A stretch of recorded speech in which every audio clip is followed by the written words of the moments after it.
Bonjour chers élèves, j'espère que vous allez bien.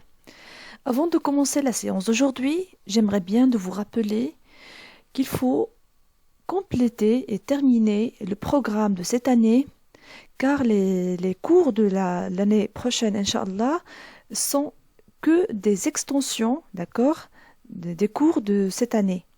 Donc il faut avoir les connaissances nécessaires pour continuer en troisième année avec réussite. Alors, le cours d'aujourd'hui s'articule ou bien entre dans la catégorie de la géométrie dans l'espace. Alors, c'est quoi la géométrie dans l'espace? C'est la géométrie, d'accord, avec ces trois dimensions. On a souvent, ou bien on a pris l'habitude de travailler avec la géométrie dans le plan, avec ces deux dimensions.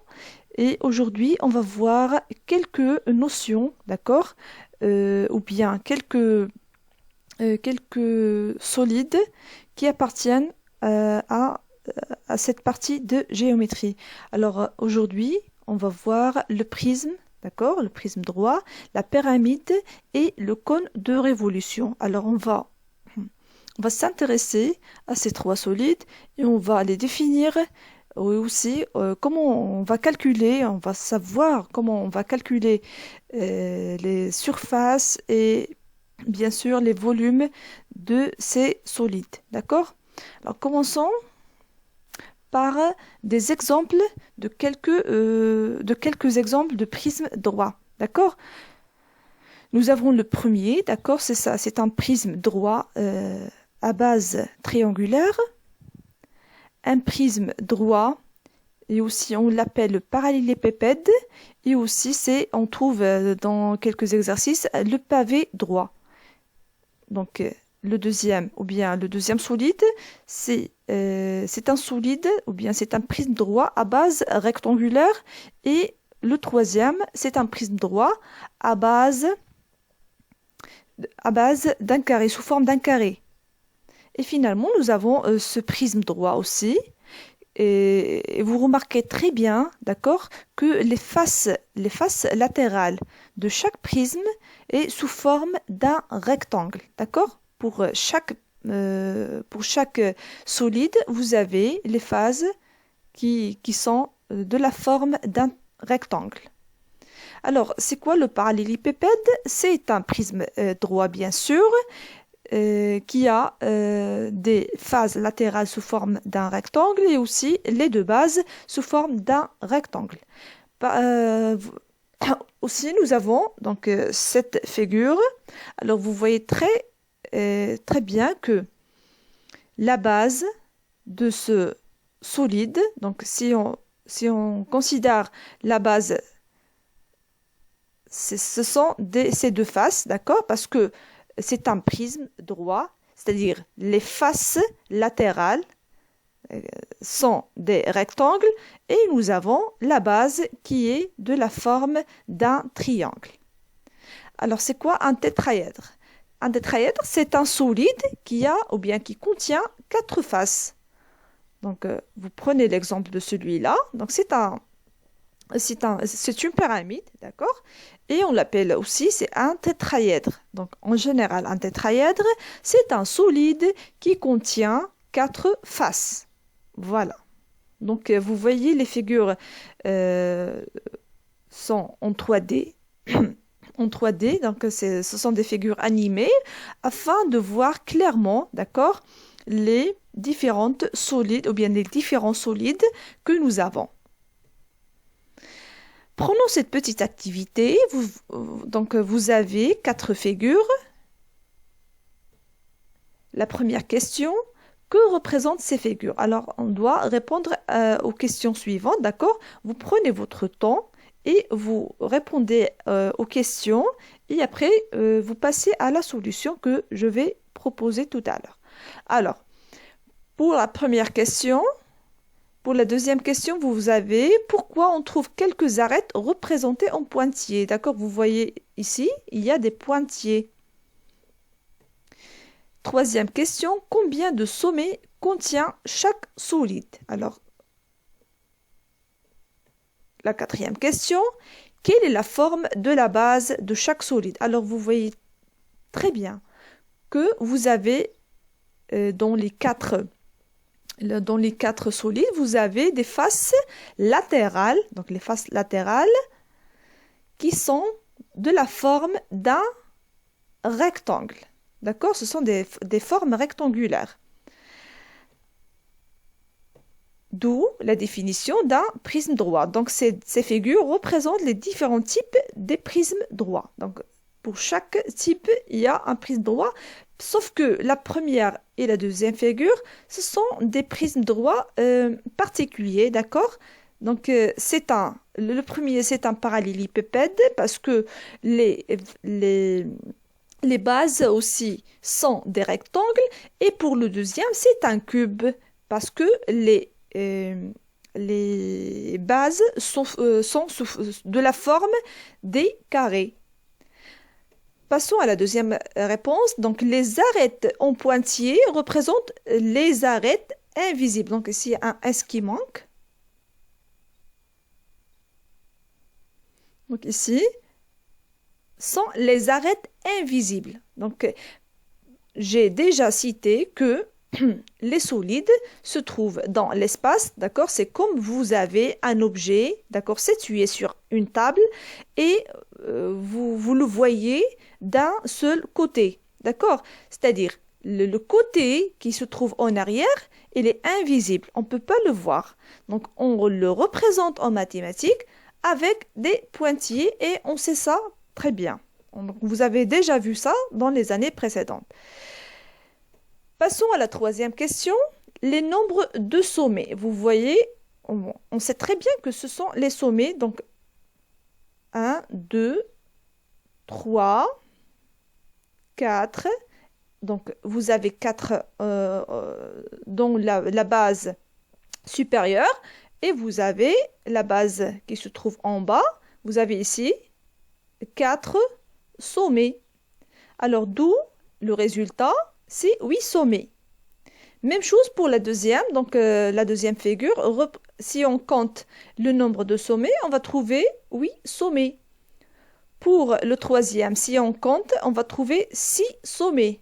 Et finalement, on sait très bien compter les sommets, d'accord? Et on va trouver 10 sommets, d'accord? Finalement, on va répondre à la question à propos de la base, d'accord? La base de chaque prisme. Donc, prenons le premier prisme. Donc, c'est une base qui est rectangulaire. Donc, la base est de la forme d'un rectangle. Deuxième figure, donc la base est de la forme d'un carré. Troisième, la base est de la forme d'un triangle. Alors, on a pris l'habitude de considérer la base si la partie qui se trouve à l'intérieur d'un solide. On sait très bien que c'est un prisme droit, c'est-à-dire le rectangle ici, représente la face latérale. Alors, on doit faire juste une petite rotation, d'accord, pour mettre la base qui est en violet, pour la mettre à l'intérieur, d'accord? Donc ici, la base, c'est le triangle. Et finalement, nous avons la base dans ce solide-là, ou bien dans ce prisme-là, est de la forme d'un pentagone. Rappelons, le pentagone, c'est un polygone, d'accord, qui contient 5 côtés, d'accord? Vous voyez ici, c'est un pentagone. Alors, d'où la définition d'un prisme droit. Donc, c'est un solide, d'accord, qui contient des faces qui sont de la forme d'un triangle et des bases qui sont de la forme des polygones régulières, d'accord? Ce sont des polygones réguliers et vous voyez très bien que les faces sont perpendiculaires, d'accord, sur les deux bases. Alors, la surface latérale d'un prisme. Donc, on sait très bien que chaque solide a une surface ou bien on le nomme aussi un aire, une aire, pardon. Alors, la surface latérale d'un prisme droit est égal au produit du périmètre de la base et sa hauteur. Donc, nous avons le prisme droit.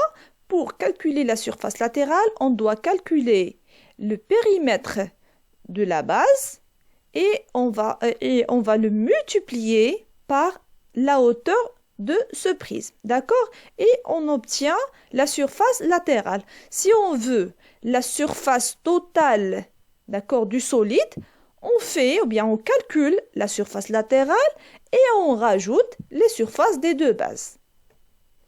Le volume d'un prisme. Alors, pour calculer le volume, il y a une règle très connue. Alors, la règle dit que le volume d'un prisme droit est égal au produit de la surface de la base et sa hauteur. Alors, cette fois-ci, pour calculer le volume d'un prisme, on fait quoi? On calcule la surface de la base et on la multiplie par la hauteur.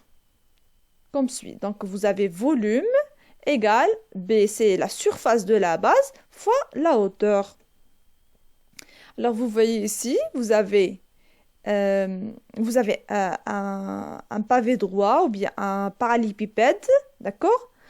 Et vous avez les arêtes et où se trouve le sommet. Donc, les points en bleu, ce sont les sommets. On sait ça très, très bien. Alors, pour les faces, voilà, vous voyez les faces, ce sont les faces qui se colorient, d'accord, en rose. Alors, parlons du patron.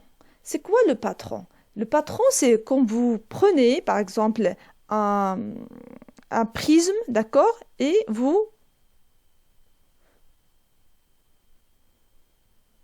Donc, vous voyez, c'est comme nous avons un prisme, par exemple, en carton, et on l'ouvre, d'accord, pour le mettre sur le plan.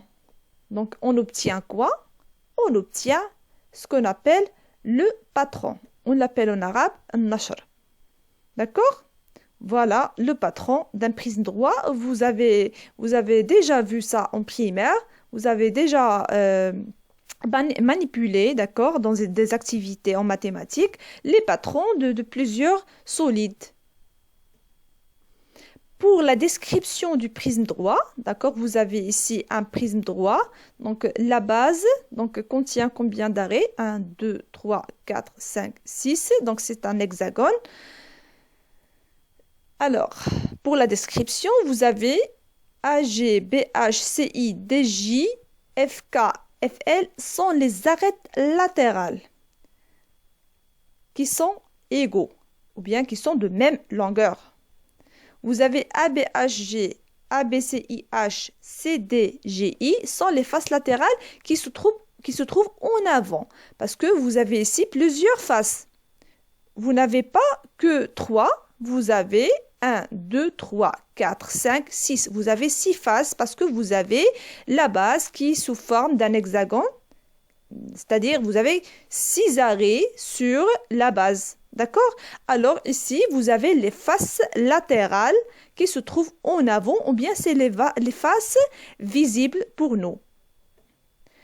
A, B, C, D, E, F et G, H, I, G, K, L sont les bases. D'accord? Donc c'est invisible ici. Donc vous avez les bases. Donc la base inférieure et la base supérieure. Alors les faces du parallélépipède, nous avons déjà vu ça, d'accord? Passons à une petite activité, d'accord, de découverte. Alors, vous voyez ici quelques photos des monuments que vous connaissez très bien. C'est le Louvre qui existe ou bien qui se trouve à Paris. Et vous avez les pyramides de l'Égypte, d'accord? Alors, vous voyez ici sont les formes que vous avez. Ce sont des solides. D'accord? Ce sont des solides qu'on appelle une pyramide. Alors, c'est quoi la pyramide? Vous voyez clairement que c'est une pyramide régulière, c'est-à-dire qui a une base qui sous forme d'une polygone régulière, par exemple un carré ou bien triangulaire. D'accord?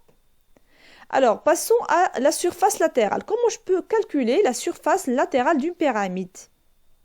Donc, vous avez la surface latérale d'une pyramide, c'est la somme des surfaces, d'accord, des faces. Passons au volume de la pyramide.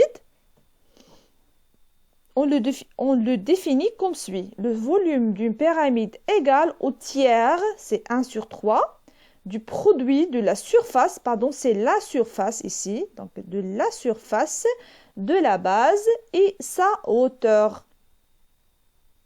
Donc c'est A.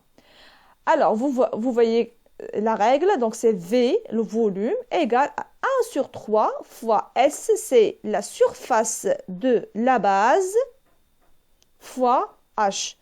J'ai dit que nous travaillons toujours avec des pyramides régulières, d'accord, qui ont des bases, des polygones réguliers qu'on sait très bien calculer leur surface. Alors, passons au troisième solide, c'est le cône de révolution. Alors, je vais définir c'est quoi le cône de révolution. Alors, un cône de révolution est un solide formé par rotation d'un triangle. Alors, vous voyez ici la figure qui bouge. Vous avez le triangle en bleu, donc c'est un triangle rectangle en H. Et si on fait une rotation, on trouve quoi? On obtient le cône de révolution. C'est comme vous avez votre équerre, d'accord? Et vous faites, ou bien vous effectuez une rotation, d'accord? En fixant l'un des côtés, d'accord? Adjacent à l'angle droit. Alors, je continue la définition. Nous avons dit que c'est un solide formé par rotation d'un triangle rectangle autour d'un des côtés de l'angle droit. D'accord? Donc, l'un des côtés de l'angle droit, on le fixe et on effectue la rotation.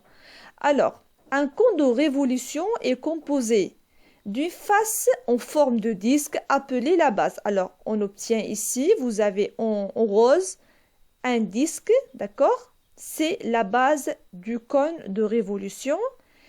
D'une autre face courbe appelée la face latérale. Alors, on obtient une face qui se trouve en partie supérieure. C'est la face latérale d'un point S appelé sommet du cône. Donc, vous voyez sur la figure le sommet du cône. Le segment reliant le sommet à un point au cercle de la base appelé génératrice, d'accord? C'est l'hypoténuse, d'accord? C'est l'hypoténuse de triangle rectangle, d'accord? Nous avons ici SR. Et cette génératrice ne varie pas, c'est une valeur qui est constante. Parce que vous avez une rotation, d'accord, qui est fixée en SH. Le point H est le point d'intersection entre le plan de base et la perpendiculaire à ce plan, passons par le point S, d'accord? Et le segment SH et la longueur SH sont appelés hauteur du cône de révolution. Alors, vous voyez sur la figure, vous avez SH, c'est la hauteur du cône de révolution. Alors, nous avons défini d'une manière très résumée, d'accord, les trois solides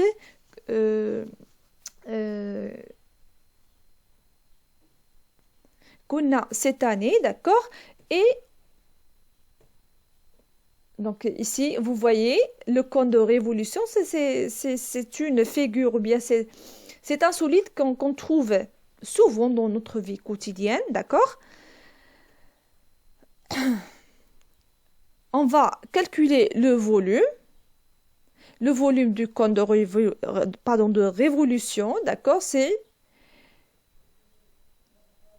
V égale à 1 tiers fois H fois pi fois R au carré. Tel que H la hauteur, R c'est le rayon. Alors, passons à des exercices à faire chez vous, d'accord? Donc, comme j'ai déjà dit, nous avons défini d'une manière très résumée les trois solides qu'on a programmés dans cette année, d'accord? Et on va voir les extensions de ce cours-là l'année prochaine, Inch'Allah, dans le cours, bien sûr, de la géométrie dans l'espace. Bon, vous avez trois exercices à faire chez vous. Ce sont des exercices qui sont simples, d'accord? Et on va les corriger dans la séance prochaine, Inch'Allah. Donc, vous avez exercice 1. Donc, c'est pas la peine de lire l'énoncé, c'est clair, l'énoncé de chaque exercice. Et les données sont représentées sur les figures. Voilà.